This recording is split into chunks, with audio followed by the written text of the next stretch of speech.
de azar, mas o enguiço de 2013 começou a ser quebrado logo no segundo trimestre. E se o ano arrancou com a nuvem negra da crise a pairar sobre a cabeça dos portugueses, 2013 também ficou marcado pelo fim da recessão técnica no país. A austeridade entrou sem pedir licença e fez parte da mobília das famílias. Reformados e funcionários públicos foram os mais penalizados. O impacto da sobretaxa de 3,5% no IRS fez-se logo sentir. A espiral recessiva que amedrontou o país em 2012 afundou os índices económicos e mergulhou em pessimismo. Nunca como em 2013, o programa de assistência financeira fez tanta moça aos portugueses. A troika não era bem-vinda e gritou-se bem alto a impopularidade da missão externa.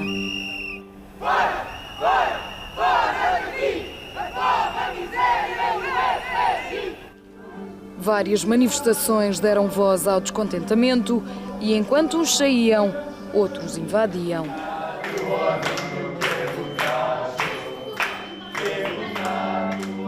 Mais tarde, a manifestação inédita da CGTP na ponte 25 de Abril acabaria por não ter o impacto esperado, quando a circulação correu sobre rodas por imposição do governo. É uma coisa de facto assustadora. Temo pela minha família e pelo rendimento, não é?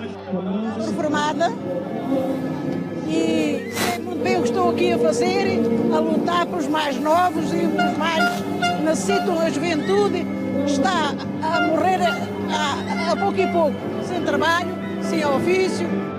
Gritaram demissão, disseram não ao corte de salários. Com o desemprego a atingir o máximo histórico de 17,7% em maio, rapidamente a responsabilidade recaiu sobre o governo e aí a música foi outra.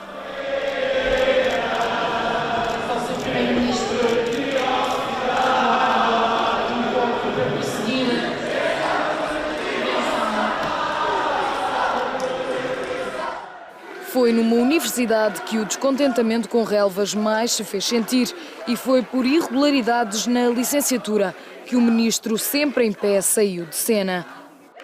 Apresentei ao Sr. Primeiro-Ministro o pedido de cessação das minhas funções como Ministro Adjunto e dos Assuntos Parlamentares. Pedido esse foi aceito. E saio apenas só por entender que já não tenho condições anímicas para continuar. Não perdoam e não esquecem. Sócrates deixou entrar o FMI e 2 anos depois as medidas chegam cada vez mais austeras. Gaspar assumiu os falhanços e as derrapagens, deu um passo atrás, fechou a porta a portas e abandonou o lugar. A TSU entrou no vocabulário dos portugueses, assim como o swap. Os contratos tóxicos envenenaram a posse de Maria Luísa Albuquerque. A escolha para as finanças abalou a já frágil coligação. Paulo Portas comunicou uma decisão irrevogável, mas Passos tinha outros planos.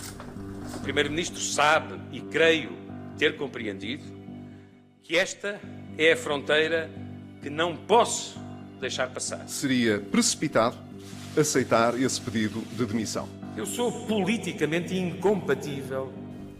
Não me demito. Não abandono o meu país. O irrevogável rapidamente passa ao contrário.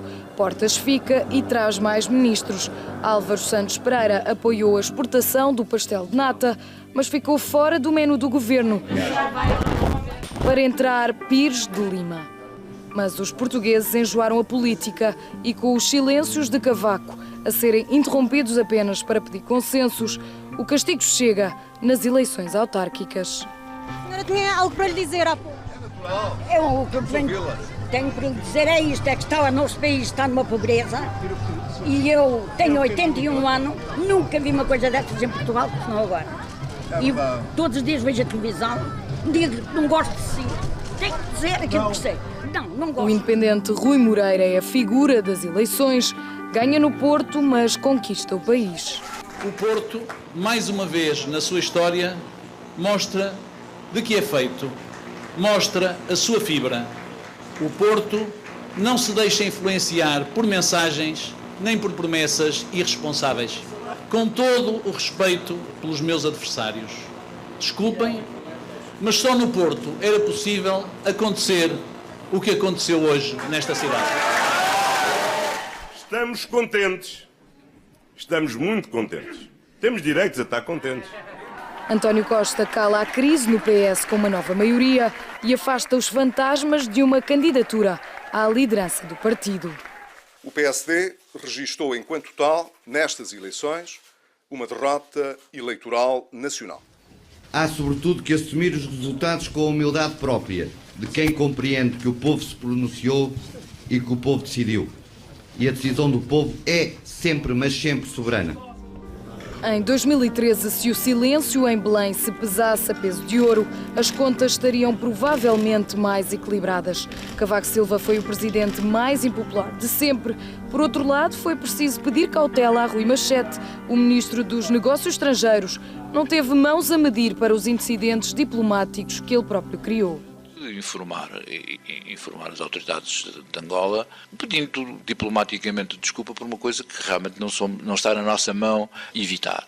Há uma expressão que não é feliz na forma como o ministro se expressou, mas não está em causa nem a forma como o próprio governo e o ministro encara a separação de poderes, nem está em causa a relação de respeito que existe entre dois países. Ninguém pode ficar diminuído politicamente por ter uma expressão menos feliz. Já o Tribunal Constitucional dispensou diplomacias e também aqui os 13 juízes do Palácio Raton deram agouro ao governo. São as leis, inclusivamente a lei do orçamento, que tem que se conformar à Constituição e não é a Constituição que tem que se conformar a qualquer lei. O Tribunal detectou aqui um vício de inconstitucionalidade. Sentiram de facto como pressão as declarações do Primeiro-Ministro nas últimas semanas?